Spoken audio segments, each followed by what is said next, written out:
pessoal, mais um episódio do Meu Jeito Pode. Rodrigo, dá pra você vir aqui um pouquinho, por gentileza? Fala com o Rodrigo, porque todo episódio ele pede pra fazer uma coisa. Então ele vai fazer agora. Pode fazer. Vamos lá. Curta, compartilhe e ative as notificações. Beleza, tá feito então. Curta, compartilhe e ative as notificações. Estou aqui com meu grande amigo Adelson Gomes, empresário, advogado, contabilista. Fala, meu amigo, nos conhecemos há algum tempo já, né? Faz quase 20 anos, né? Olá, Cláudio, um prazer enorme estar aqui com você do Meu Jeito Pode, né?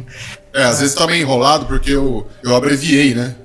Coloquei DMJ Pode, pessoal, todo mundo pergunta, cara. Todo mundo pergunta. Eu achei Mas fica tranquilo. descontraído, o nome bem sugestivo. Foi a Renata que escolheu, cara. Se eu falar mal, vão uma panela ali. Então, a gente se conhece desde 2006, né? 2006, ali na Vila Industrial, quando você abriu uma loja de tecnologia. Mas conta um pouquinho da sua trajetória pra gente, ô Adelson, só pro pessoal aí que tá em casa, que tá assistindo a gente aí, conhecer um pouco de você. Eu sei que aí você falou um pouquinho dos bastidores aí da sua vida. Começou lá em Goiânia, né? Antes de ir para Goiânia, os meus pais moravam na divisa da Bahia com Goiás, né? Dentro do estado de Goiás, no meio do nada, né? No meio do mato. E aí foi quando o nascimento do meu irmão, que ele precisava de tratamento médico, né? E o que seu irmão tinha? Ele nasceu com uma deformidade? Uma deformidade nos pés. Tá. E aí, lá no meio do mato, não tinha nada. Qual o nome da cidade mesmo, você falou? Água Quente. Certo. É uma região que é município de Iaciara, Goiás. Uhum. Então, hoje tem estradas, tem ponte. Naquela época, a gente ia atravessar da cidade do Guarani até lá na fazenda onde os meus pais moravam. A gente só podia ir a pé ou a cavalo e andava o dia inteiro para chegar lá, certo? Da cidade mais próxima até a fazenda, andava o dia inteiro a cavalo. Entendi. E aí a gente atravessava os rios. Eu me lembro que a gente tinha que tirar a roupa, né? Colocava na cabeça a roupa e atravessava o rio. Tinha 2 rios que precisavam ser atravessados para chegar lá, né? Então era no meio do mato, no meio do nada. E aí, imagina, uma mãe que tem um bebê que precisa de cuidados médicos. Então ali não tinha condições. Nada, condições nenhuma. Aí foi quando os meus pais, na verdade a minha mãe, tomou a decisão de se mudar para Goiás. E o meu pai não estava muito afim. Você olha a cabeça ele não queria sair de onde ele estava. Exatamente. A forma de pensar da época, né, era muito estranha. Mas a minha mãe falou, olha, eu vou, se você quiser ir ou não, eu vou, né? E ela foi. E aí ele foi sozinho? Foi também. Não, ele foi também. Mas era fácil ver que ele não estava contente.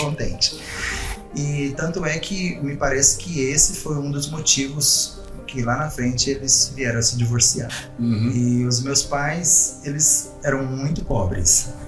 Muito pobres. Né? E aí a minha mãe, ela foi diagnosticada com doença no coração, sabe?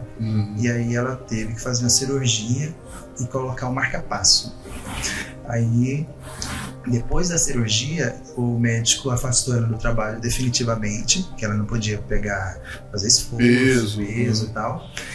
E aí ela se aposentou pelo INSS. Tá, ok. Aí, quando eu nasci, o meu pai separou da minha mãe, sabe? Eles se separaram, né? E aí eu cresci sem meu pai, né? Eu o vi algumas vezes, né? E depois ele se mudou lá, ele voltou lá pra Água Quente, né? Ali na divisa. Mas você nasceu em Água Quente? Não, eu nasci em Goiânia. Ah, você nasceu em Goiânia. Porque quando minha mãe chegou, ela foi para tratar o meu irmão, que é mais velho que eu. Aí eu já nasci em Goiânia. Tá. Então, eu não me lembro quantos anos que eu tinha, tá? Se eu tinha 2, 3, 4 anos, não me lembro. Foi quando, eu acho que eu devia ter uns 4 anos, porque depois nasceu minha irmã. Uhum. E aí logo depois do nascimento de minha irmã, e eles se separaram. Eu tô falando isso porque eu não me lembro não tenho lembrança do meu pai lá em casa. Entendi. Entende? Então eu devia ser bem novinho. E ali em Goiânia a gente começou, né? A minha mãe decidiu. A minha mãe é uma professora, a maior professora de economia para mim era minha mãe. Porque Entendi. Uma mulher aposentada ganhava um salário mínimo do INSS e ela cuidava de 4 filhos e ainda comprou um lote à prestação, construiu uma casa e foi a casa onde a gente foi criado, né? Entendi. Então eu acho incrível. Quer dizer, dentro ela tinha 3 filhos. Ela tinha 3 filhos. Com um salário mínimo, cuidava da família. Meu tio, que era o irmão de criação. E ela separava o 13º para fazer compra de roupas pra gente. Então, todos os anos, em dezembro, eu me lembro como se fosse hoje. Todo mês de dezembro, a gente ia para a loja Bug, lá na Avenida Anhanguera, em Goiânia, para ela comprar roupa. Ela comprava 2 peças para cada filho. Quer dizer, sua mãe foi uma pessoa muito disciplinada, né? Porque se você não tiver uma certa disciplina, você não consegue fazer isso com tão pouco, né? E fazer render, fazer o orçamento dar certo, né? Então a minha mãe, para mim, foi a melhor professora de economia que eu tive na prática, sabe? E embora eu aprendi na prática, mas na hora que chegou a minha vez de fazer, eu não apliquei todos os princípios que minha mãe me ensinou num primeiro momento. Aí dentro de Goiânia, como é que foi sua trajetória ali como a parte do empreendedorismo, a parte dos estudos, como foi? Explica pra gente aí, Adelson. Sim. Então, eu comecei a trabalhar muito cedo, né? Então eu estava na escola, eu fiquei numa creche. Tá. Né? A creche São Domingos Sávio, lá em Goiânia. Eu fiquei desde que eu me lembro, até os 12 anos de idade. Então, lá na creche a gente chegava às 8 da manhã e saía às 5 da tarde. Então lá a gente tomava as refeições, tinha escola, né? A escola de manhã e à tarde, e era muito bem cuidado, era uma creche de excelência. E aí terminava à tarde, né, 5 horas, os pais vinham buscar e a gente ia para casa. Aí eu me lembro que nas férias, eu já tinha 7 anos de idade, então nas férias eu ia trabalhar, porque eu queria ajudar minha mãe, sabe? Eu via como era difícil para ela, então eu queria de alguma forma contribuir com ela. Então eu ia, ela me levou, eu pedi para ela me levou numa loja de sorveteria. E lá naquela época, eu não sei hoje como é que é, mas naquela época tinha aqueles carrinhos de picolé. Aí a minha mãe foi, né, se identificou, mora ali na rua e tal. E aí ele liberou o carrinho. A primeira vez. A segunda vez em diante, se eu fizesse tudo certinho, eu não precisava mais. Então eu passei minhas férias inteiras vendendo sorvete. E foi muito joia, uma experiência maravilhosa. Eu tive E lá era quente, né? Pô, a demanda era alta por sorvete, porque Goiânia é uma cidade bem quente, né? Quente e árida. Lá a gente diz que tem um sol para cada goiano. É quente, é 300 dias de sol, Cláudio. É quente. É quente, Aqui eu conheço lá. Eu fiquei espantado que eu fiquei 4 meses sem ligar o ar-condicionado do meu escritório. Então, aí teve um evento que aconteceu, um rapaz altão, chegou e pediu um picolé. Aí eu dei o picolé. Aí ele foi e falou, você tem troco para 5? Aí eu falei, tem. Peguei o troco na mão e esperando ele me dar o dinheiro, né? Os 5 cruzeiros. Sei. Aí ele pegou o meu dinheiro e não me deu os 5 cruzeiros. E foi embora. Nota, e foi embora. Nossa, eu lembro disso até hoje. Eu fiquei com raiva desse rapaz, né? Era altão, eu falei, não tem o que fazer. Eu me senti impotente, né?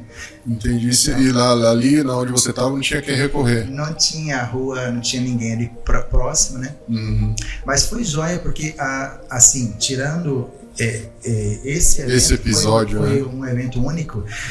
Foi uma experiência maravilhosa, porque eu aprendi a me relacionar com as pessoas, a falar. Eu era bastante inibido, e acho que ainda sou, mas eu aprendi a me desenvolver mais, né? A comunicação. Eu não sei se assim, pelo menos comigo aconteceu o seguinte, que eu pegava o carrinho, eu tinha os pontos que eu sabia que eu ia vender sorvete, porque tinha uma clientela já fixa. Eu lembro que eu ia na rodoviária, na porta da escola, e sempre tinha as mesmas pessoas esperando no mesmo horário. Era impressionante. Eu lembro até de um senhor de bigode. Eu ficava aqui na Vila Industrial, ali na parada do ônibus. Todos os dias, por volta das 2 horas, ele estava lá. E ele comprava 3 sorvetes. É impressionante, e é uma coisa que marca muito, né? Porque, na verdade, foi os primeiros passos e que você vê que a gente começa a lidar aí com dinheiro, né? Com responsabilidade, e a ter até uma noção de como ir atrás da demanda, né? E sendo tão jovem, né? Fidelizar seu cliente, né? Uhum. Você vê, hoje, toda pessoa que passa vendendo alguma coisa lá no nosso escritório, eu compro. Eu não preciso, mas eu compro. Toda vez. Bom, e aí foi uma experiência muito boa trabalhar com vender picolé, mas aí eu tive outros empreendimentos, né, na minha infância. Então eu trabalhei também de fazer frete. Então, lá em Goiânia tinha as feiras, e naquela época não existia carrinho, que hoje tem um carrinho de aquela grade, né? O carrinho. Sei. Uhum. Naquela época não existia isso, né? Uhum. Então tinha sacola. Nem sacola plástica na época não existia, né? Existia só a sacola de... Como é que chama? De plástico? De tecido. Sim. Aquele tecido falavam, bem resistente. Sei. Resistente. Eles falavam sacola de feira. Uhum. Tinha uma alça. Uhum. Era feita de lona. De lona, acho que é isso. Exato. Uhum. E uma alça de metal. Então as donas de casa iam fazer feira, né? Saíam de casa, iam lá e eram poucos pontos de feira, eu me lembro. No meu caso, era lá no setor Pedro Ludovico, em Goiânia. Uhum. Próximo ao Mercado Central. Então tinha a feira, e aí o que nós fazíamos? A garotada, a gente construía um carrinho de rolemã, sabe? Que tinha rodas de rolemã e que era um caixote com a alça, né, para você empurrar. E aí a gente usava esses carrinhos e ficava lá na feira. Ficava uma fila de carrinhos lá na saída da feira. Então as donas saíam com as sacolas pesadas, saíam da feira para ir embora. E a gente abordava as donas de casa e oferecia, né? A senhora gostaria que a gente levasse para a senhora? E aí elas faziam isso, elas pegavam as sacolas, colocavam dentro do nosso carrinho e a gente levava até na casa dela. Era o delivery, né? Naquela época, né? Naquela época. Levava. O outro evento que eu tive com os grandões, né? Tinha então, pensa assim, 15 carrinhos emparelhados um ao lado do outro, logo na saída da feira. E aí eu lembro que eu deixei meu carrinho junto ali, emparelhado, e fui à feira fazer alguma coisa, comprar uma maçã, alguma coisa para comer. Quando eu voltei, tinha um cara alto deitado no meu carrinho. Eu não sabia, estava inocente, né? Eu fui pedir para ele sair, ele não me ouviu. Aí eu fui e dei uns tapinhas assim no ombro dele e pedi, né? Se podia se levantar. Ele não me deu ouvido. Aí eu fui e dei uma balançadinha no carrinho.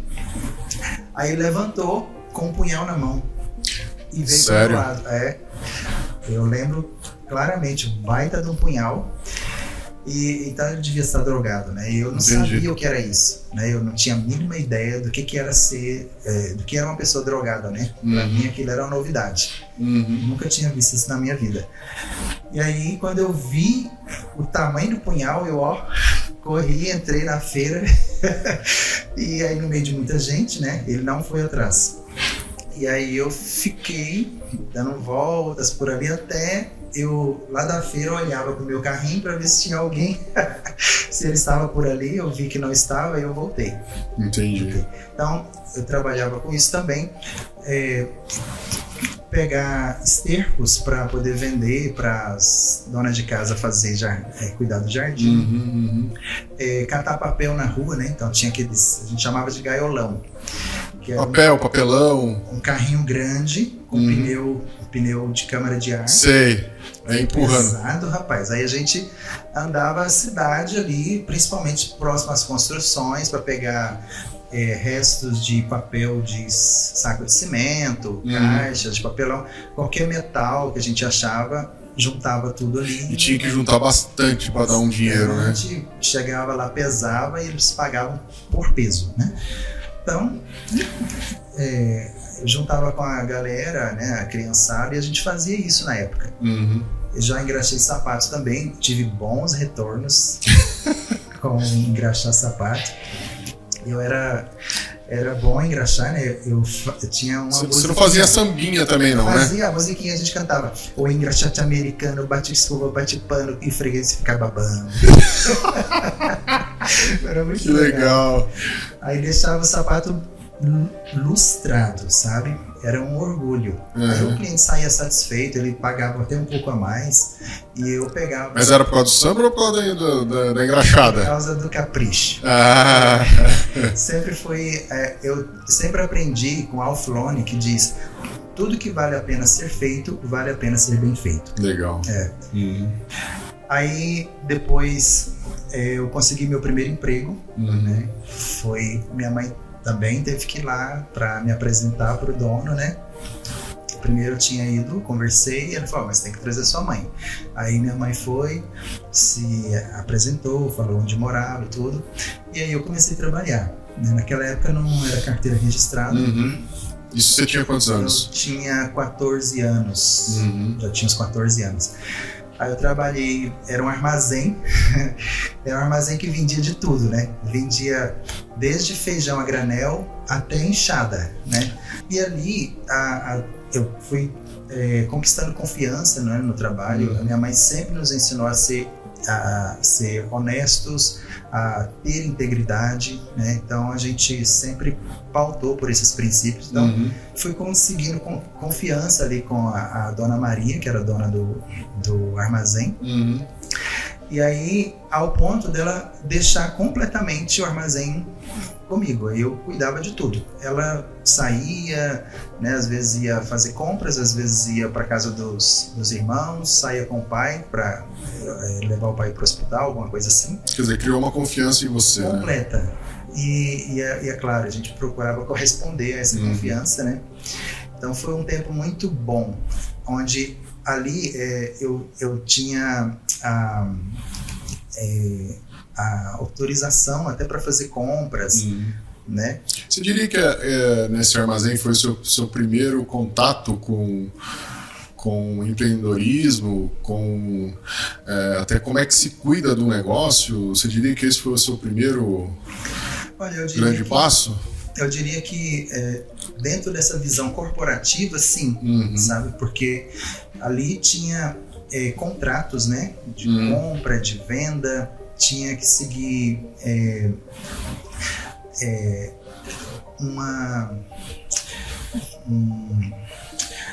procedimentos operacionais de uma empresa mesmo. Sim.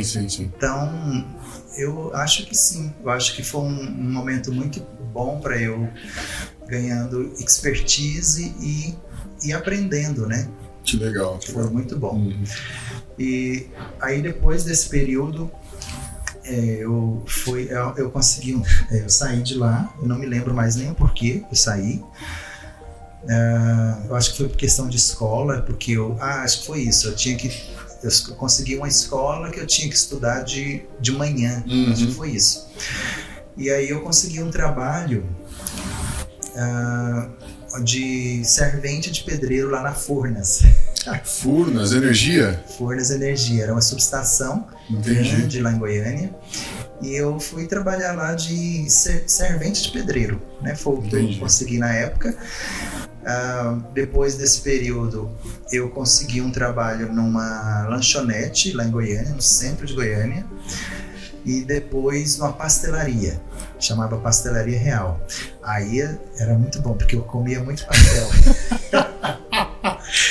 Aprendeu a fazer pastel ou não? Não, porque tinha a cozinheira que cuidava disso. Depois desse trabalho, aí eu fui trabalhar depois da Pastelaria Real, fui trabalhar na fábrica de biscoitos Mabel. Né? Trabalhei lá durante uns 2 anos. Aí lá eu conheci, trabalhava no setor, né, que era o forno. Depois, uma supervisora sempre passava ali e me cumprimentava e tal. E aí um dia ela me chamou, falou: você tem interesse em trabalhar lá no laboratório? Eu falei: sim, que era tipo o paraíso, né? Ar-condicionado. Ar-condicionado. Aí eu falei: yes. Ela foi e então pediu para o supervisor do meu departamento e ele me transferiu para lá. Aí lá eu conheci a Alessandra, uma amiga que trabalhava lá no laboratório, gente finíssima. Aí ela falou: olha, eu estou noiva e vou me casar. E o meu marido é contador. E ele tem um escritório de contabilidade. E ele vai precisar de um ajudante, né? No futuro. Talvez daqui 6 meses, não sei. Ele vai precisar, ele já está planejando isso. Quando ele precisar, se você tiver interesse, aí eu indico você. Aí, porque né, ela estava buscando o perfil de integridade, queria lidar com dinheiro, né? Sim. E tal. E aí eu falei: joia, continuei trabalhando. Ela se casou, eu fui no casamento deles, né? E passaram não sei quanto tempo, acho que 3 meses ou 6 meses. Aí ela me ligou, falou: então, você tá interessado ainda? Eu falei: tô. Aí eu fui começar a trabalhar lá. Aí você saiu da Mabel e foi pra lá? Saí da Mabel, fui trabalhar na Contec, organização contábil. Era um escritório de uma porta só, tinha 3 metros de comprimento, de diâmetro, né? E devia ter talvez uns 40 clientes, 40 empresas, né? Para quem eles prestavam, assessoravam. E aí eu fui trabalhar de office boy, né? Tinha uma bicicletinha.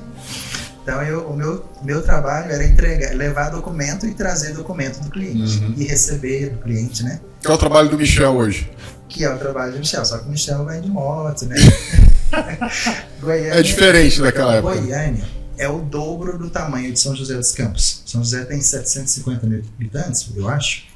Michel é um colaborador do Adelson hoje, tá? Gente finíssima, trabalha conosco há 16 anos. Cara, gente boníssima. Um abraço para você, meu amigo. Super abraço. A nossa equipe é maravilhosa, né? Então, Goiânia tem 1,5 milhão de habitantes. É o dobro de São José. E o tamanho, né? Geograficamente também é grande. Então eu ia entregar, a gente tinha cliente tudo quanto era lá de Goiânia e até fora de Goiânia, na grande Goiânia. E de bicicletinha? Cara, eu ia de bicicleta. Era muito joia. E eu era atlético, né? Então, hoje menos atlético, mas naquela época dava. E aí de lá eu já ia para a escola, né? Já estava estudando, buscando a formação, também em contabilidade. E foi muito joia, porque eu já trabalhava, já estudava e foi um útil e agradável. Quer dizer, ali que você teve o seu primeiro contato real com a contabilidade, então. Aí com o tempo, o escritório foi crescendo, aí ele contratou uma outra pessoa para fazer o trabalho que eu fazia, de entrega de documentos, né? E eu fiquei interno. Aí sim, aí eu já fazia parte de escrituração, naquela época era no livro, né? Os livros pretos. Aí a gente fazia escrituração manual, Hoje, nossa... Que era o diário, né? Hoje você nem lança, nem digita mais, né? O sistema tudo automático. Já importa direto do sistema do governo, né? Já importa para... É incrível, mano. Pois é, naquela época eu tinha que transcrever. Eu lançava pacote de notas fiscais, né? E já devia ter umas 60 ou 70 empresas, tinha que lançar todas. Entendi. Sabe? E aí você ficou quantos anos? Trabalhei 5 anos nesse escritório. Aí foi, nesse período, eu tomei uma decisão errada, né? Porque lá eu já estava numa posição boa, tendo um bom salário. Meu filho nasceu, né? O Jonathan. Isso foi em 93. E aí eu tomei a decisão de sair para ir para outro escritório, só porque pagava um pouco mais. Foi a pior decisão que eu tomei na minha vida. Mas às vezes, naquela época, tinha outra mentalidade, né? Tava falando para você que eu era um matuto, né? Lá no meio de Goiás, eu realmente me considerava um matuto, porque muitas decisões que eu fui tomando ao longo da vida, eu fui me ensinando. Você foi aprendendo com as suas próprias experiências, né? Com erros e acertos. Então esse foi um erro, ter tomado essa decisão, porque agora eu tinha esposa e filho, né? Sim. E eu não podia ficar sem trabalho. E aí eu trabalhei uma semana lá e me dispensaram, sabe? E aí eu entendi depois que havia outras questões, enfim. E aí eu fiquei sem trabalho. Cara, foram 5 meses torturantes, porque eu tive que buscar trabalho onde eu tivesse, né? Que eu tinha. Você estava com uma família já. E então eu acho que essa foi uma parte da minha inexperiência que foi muito prejudicial. Foi porque trouxe aflições, né? Emocionais e tal. Mas eu tinha que trazer o resultado para a família, não tinha outra opção, né? Então eu buscava o que achava, o que aparecia. Então nesse momento foi onde eu me indignei com o emprego formal, né? O emprego CLT, né? Sim. Porque, cara, eu estava pronto para qualquer trabalho e não achava trabalho. E quando eu achava, o salário era desanimador, né? Salário mínimo, era longe, foi um tempo difícil. Aí o que eu fiz? Eu vi no jornal O Popular, um classificado, que tinha vagas para vendedores, para vendas, de consórcio. Aí eu fui lá, consórcio Brastemp, tinha uma equipe tinha uma equipe, aí tinha o treinador, então o cara treinava a gente, colocava gás na gente. Dava aquela injeção de ânimo. Tipo, vamos lá. 9 horas da manhã e a gente saía com a pastinha na mão. Nossa, a gente abordava qualquer pessoa para vender. E dava certo. Eu conseguia vender a média de 4 a 6 consórcios por semana. Isso salvava o mês fortemente, sabe? Entendi. Porque o comissionamento era bom. Então, tipo, eu passei a ganhar 5 vezes mais do que eu ganhava no emprego que eu trabalhava. Mas também tinha o lado do sacrifício, né? Então, eu tinha que viajar. Aí eu estava com o filho bebê, né? Então, às vezes eu tinha que sair de casa segunda-feira e voltar só sexta. Eu ia para os interiores de Goiás. Então, vendia, mas foi bem sacrificial. Foi custoso, né?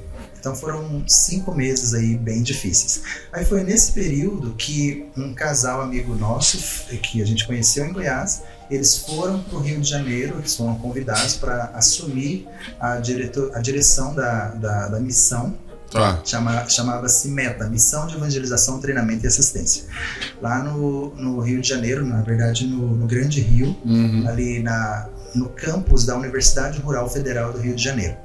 Então a escola funcionava lá e eles foram para lá em 94 e aí o diretor administrativo de lá foi enviado para Bolívia e aí a escola ficou sem um administrativo. Aí foi onde eles nos ligaram e convidaram se a gente queria né? Eu aceitava o desafio. Esse desafio, entendi. E você vê, eu era tão matuto que a ideia de sair de Goiás era algo extraordinário. Assim, era algo que dava muito medo, né? Então, pra mim foi um desafio enorme. Quer dizer, você ia sair da sua zona de conforto, né? Isso, assim, eu não tinha ideia de como era viver fora da minha cidade. E assim, você não vê muito goiano por aí, sabe? Porque eu acho que lá também tem muitas oportunidades, né? Hoje, né? Naquela época tinha, se você tivesse preparo, né? Igual hoje, né? Se tiver preparo.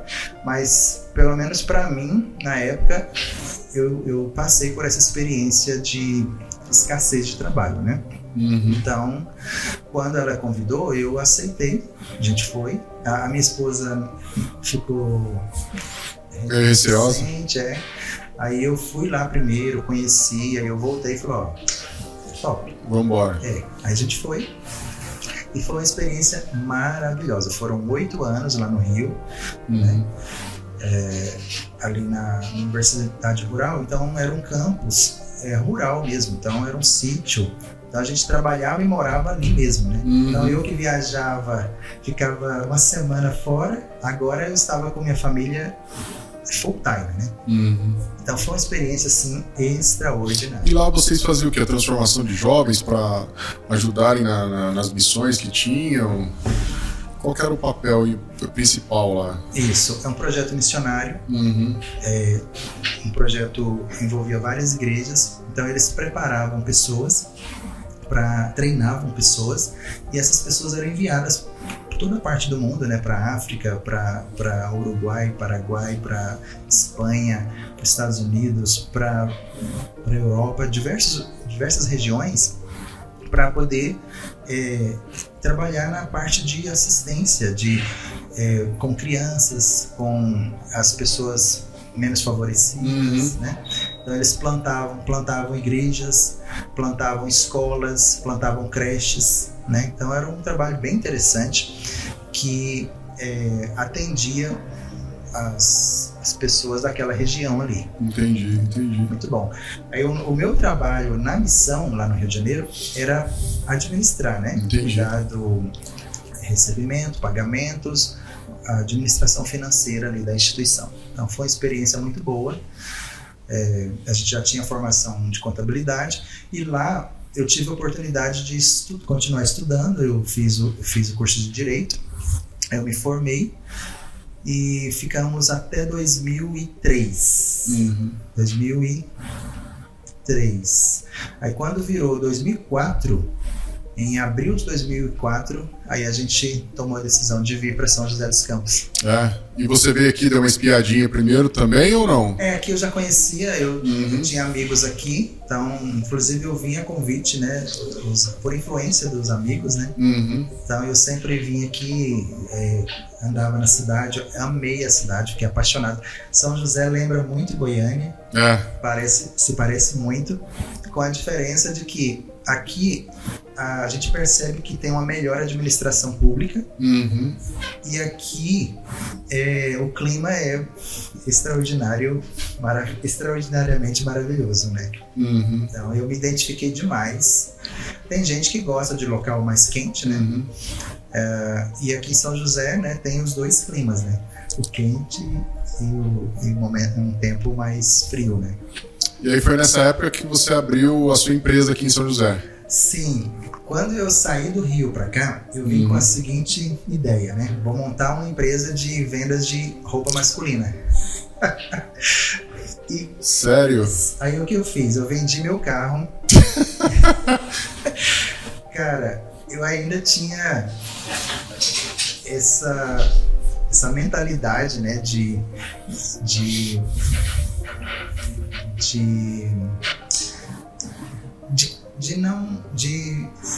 como é que eu usei aquela expressão? Não é a jeca, né? De matuto. Eu tinha essa mentalidade de matuto. Sem planejamento, sem expertise, contrariando tudo que o empreendedorismo ensina, né? Sim. Tudo que eu ensino hoje, inclusive. Uhum. Então eu cheguei, peguei o capital, aí eu comprei uma Fiorino para transporte. Fazer o transporte e as entregas. E comprava à vista, vendia a prazo. Tudo certo. Tudo certo. Quer dizer, você já no início da empresa já financiava as pessoas. Pois é, bonzinho, né? Aí, com certeza não levou nenhum tipo de calote, né? Olha, eu não passava filtro. Outro problema, eu não tinha filtro de avaliar, né, o crédito da pessoa, cliente. Né? Então, SPC Serasa, ele podia comprar sem SPC Serasa. Ah, meu filho, foi 3 meses. Quer dizer, 3 meses a empresa já faliu. Que maçaroca. Mas te serviu de alguma coisa. Sim. Uma experiência, né? Então, que pena que teve que envolver capital, né? Uhum. Então, foi uma perda. Uhum. Mas, ok, aprendemos. Aí já aprendemos o que não fazer, né, Cláudio? Exato. Foi uma experiência dolorosa, mas serviu para os próximos... as próximas experiências que a gente foi tendo na frente. Uhum. Então, depois disso, eu comecei a trabalhar com outras coisas, né? Vendas. Uhum. Aí chegou uma hora que eu falei assim, enquanto isso eu estava estagiando, que eu comecei o estágio de Direito lá no Rio. Quando eu me mudei para cá, eu continuei estagiando aqui com a doutora Ana Maria Barril, aqui na Vila Diana. Aí eu estagiei mais 6 meses aqui. Uhum. Aí chegou uma hora que eu tomei a decisão. Falei, cara, não é isso que eu quero. Não me identifiquei com o direito. Uhum. Sabe? Gosto, acho que é promissor. Bastante amigos que trabalhavam na área, mas eu não me identifiquei. Não me senti à vontade. Não era a minha praia. Eu falei, então o que eu vou fazer? Aí naquela época, isso foi em 2005, julho de 2005. Aí eu falei, eu vou fazer o que eu sei fazer, contabilidade. Aí foi onde eu comecei a prospectar, uhum. E abri meu escritório em 2005. Aí no ano seguinte eu te conheci, 2006. Que legal, hein? Foi no empreendimento. No mall ali na Vila Industrial. Sabe o que eu fiz?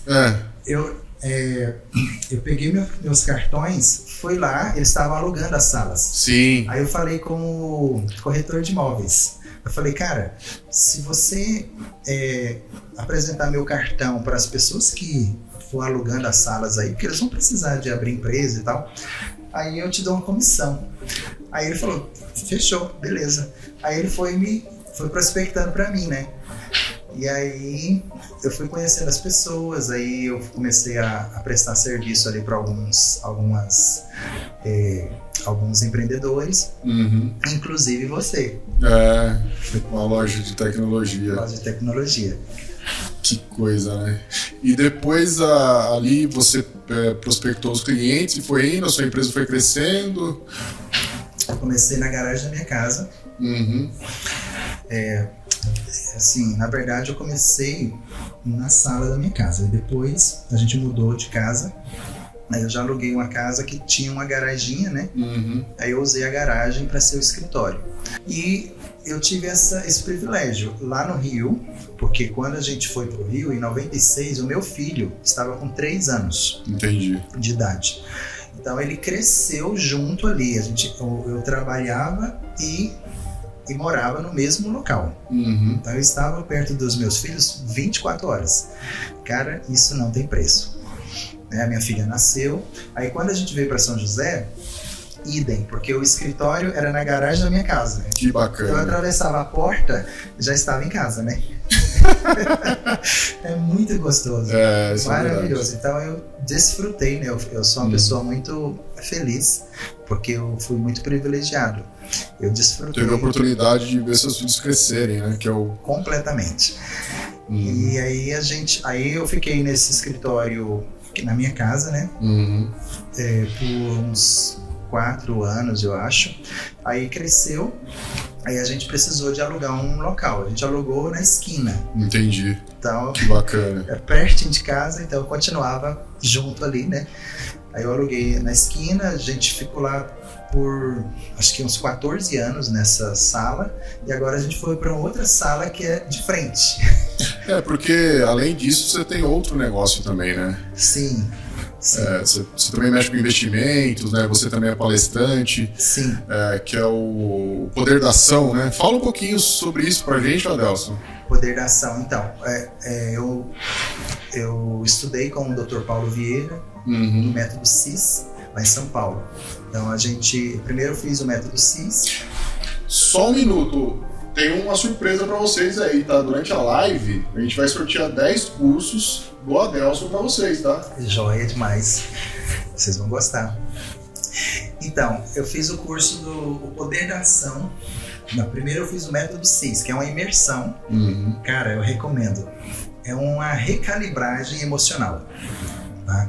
Você chega lá sexta-feira, me parece que agora é quinta-feira. Então quando eu fui era 3 dias de imersão. Então chegava sexta-feira de manhã e ficava até domingo 5 da manhã. Então o primeiro dia, sexta-feira, começava 9 da manhã e ia até as 10 da noite. Correto. Sexta. Sábado começava 9 da manhã e ia até 1 da manhã. Sábado. Domingo começava 9 da manhã e ia até as 3 da manhã. Cláudio, e você, no meu caso, as pessoas não saíam. As pessoas ficavam grudadas no banco, vidradas no que o Dr. Paulo Vieira ensinava. Era uma coisa fantástica. Pra você ter uma ideia, eu ia ao banheiro, eu segurava o máximo. Quando não tinha mais jeito, eu ia correndo para voltar, para não perder o conteúdo. Então é interessante que tava. Era fantástico. Eu cresci demais. Foi uma recalibragem emocional extraordinária. E planejamento, tudo, né? Para o empreendedor, super indico uma imersão como essa. Aí do método CIS, eu descobri que ele tinha um programa de coach, que é a FebraCIS, que é um treinamento para coach. E aí, Coach Life, né? E aí eu decidi fazer esse curso, né? Um curso de 1 ano, e era lá em São Paulo. Hoje tem aqui em São José, né? É só procurar aí FebraCIS de São José. Eu super recomendo, ainda que você não vá atuar, né? Não vai ser um coach, mas para a sua vida, né? É fantástico. Então, foi aí que eu realmente me imergi em mim mesmo e comecei a descobrir os potenciais, né? A potencialidade que não estava sendo utilizada. Foi aí que você criou o seu curso também. Aí eu fiz o método CIS, depois eu fiz o Coaching Integral Sistêmico, que foi 1 ano, e depois eu fiz mais alguns cursos, dentre eles o curso Poder da Ação e o Poder da Autorresponsabilidade. Então eu me certifiquei e hoje eu posso ministrar esse curso, né, aqui no Paraíba. Que bacana. A gente já fez um curso lá no Parque Tecnológico. Depois a gente fez várias outras edições aqui no Aquários. E depois a gente passou a dar mentoria, né, no Life. E depois eu migrei do Life para o financeiro. Então eu passei a dar assessoria de coach financeiro, mentoria de coach financeiro. Quer dizer, você pega, na verdade, pessoas que têm algumas dificuldades e ajudam elas a dar um norte no que diz respeito à parte financeira para essas pessoas. Exatamente. Porque o problema das famílias é o não planejamento, sabe? É comum a gente encontrar muitas famílias com problemas financeiros e você vai olhar o motivo, né, o que ocasionou o problema financeiro naquela família, você descobre que não existe um plano financeiro ali, um planejamento financeiro. Normalmente as famílias vão vivendo, sabe? E aí você sabe que quando você não tem um plano, a probabilidade de você chegar a lugar nenhum é muito grande. Exato. Né? E então o nosso alvo é ajudar as famílias a se organizarem no seu plano financeiro. Eu fiz o curso do CFP, né? Que o CFP é internacional, mas aqui no Brasil é pela Planejar, Associação Planejar. Então eu me formei lá e a gente pode então a gente pode ensinar, passar esse conhecimento para as famílias e principalmente para os jovens. Por quê? Porque eu errei tanto na minha vida, sabe, financeiramente, que eu comecei a acertar agora, depois já quase meio século de vida, né, que eu fui começando a ter os meus primeiros acertos. E aí eu penso, cara, se eu comecei a acertar tão tarde, mas sempre é tempo de acertar. Sim, com certeza. Imagina um jovem, né? Eu fico me olhando lá com os meus 18 anos, com 7 anos eu já empreendia. Só que eu não tinha um planejamento, não tinha nenhum conhecimento. E até assim, a parte do planejamento, você tem que, na verdade, você tem uma rota a seguir, né? Tem que saber onde você está e onde você quer chegar também, né? Isso é muito importante. E através de uma certa orientação, você consegue fazer isso. Você está aqui nesse ponto A, para você ir nesse ponto B, você vai ter que percorrer uma jornada aí para você chegar no ponto B e com sucesso, concorda? Da mesma forma que lá atrás, se você tivesse uma orientação, talvez hoje você teria chegado onde você está hoje em menos tempo. Mas eu acho que também você tem que valorizar a jornada, concorda? Sim. Que esse aprendizado que você teve, né?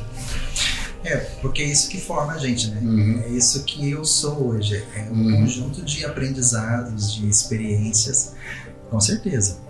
Legal. Hoje eu posso dizer com muita propriedade, com muita autoridade para as pessoas, porque eu vivi isso, né? Eu estou vivendo, inclusive. Eu estou construindo algo a partir de um planejamento. Legal, Adelson. Adelson, a gente está chegando no final aí do nosso bate-papo, né? Queria agradecer você demais aí por ter disponibilizado um pouco do seu conhecimento, da sua trajetória, da sua história, que é fantástica. A história da sua família, você compartilhou com a gente, dos seus 2 filhos aí, que até numa outra oportunidade a gente explora um pouco mais essa coisa do au pair, que eu acho que tem muito jovem aí que precisa saber também disso aí, certo? Que eu acho que é uma coisa fantástica para quem quer uma oportunidade até ficar lá fora, né, durante um tempo. E deixo aberto para você aí falar com os nossos telespectadores aí. Fica à vontade. Eu que agradeço de poder estar aqui com você. É sempre bom poder estar em parceria, né, com você, com vários projetos. Ao longo do tempo aí, né? Ao longo do tempo. O Cláudio é um cara muito empreendedor, arrojado e inspirador, né? Então eu agradeço, inclusive, pela sua inspiração, sabe? Além das parcerias, né, que a gente tem. Você, a Rê e a sua equipe, né? Bom, eu quero... A minha mensagem, né, que eu deixo para os jovens e para as famílias é que se você planejar, você vai chegar aonde você deseja chegar. É simples. É claro que não é rápido, tá? É um processo, mas é um processo alcançável, plenamente alcançável. Então estabeleça a sua meta. O que você quer, né? Você quer equilíbrio financeiro na sua família. Isso é completamente e plenamente alcançável. É uma questão de planejamento. Você quer comprar a sua casa própria, seu apartamento ou as suas casas, né? Sua casa de praia, ou sua fazenda, sua chácara. Você quer independência financeira, né? Para você poder morar onde você quiser, né? Morar aqui no Brasil, em outro país. Você quer se aposentar, né, com a idade, não esperar 65 anos para se aposentar, você quer se aposentar antes. Cara, tudo isso é plenamente possível, se você planejar. O plano te leva a essas conquistas. Legal. Pessoal, curta, compartilhe e ative as notificações. E muito obrigado, Adelson. Eu que agradeço, Cláudio. Sucesso.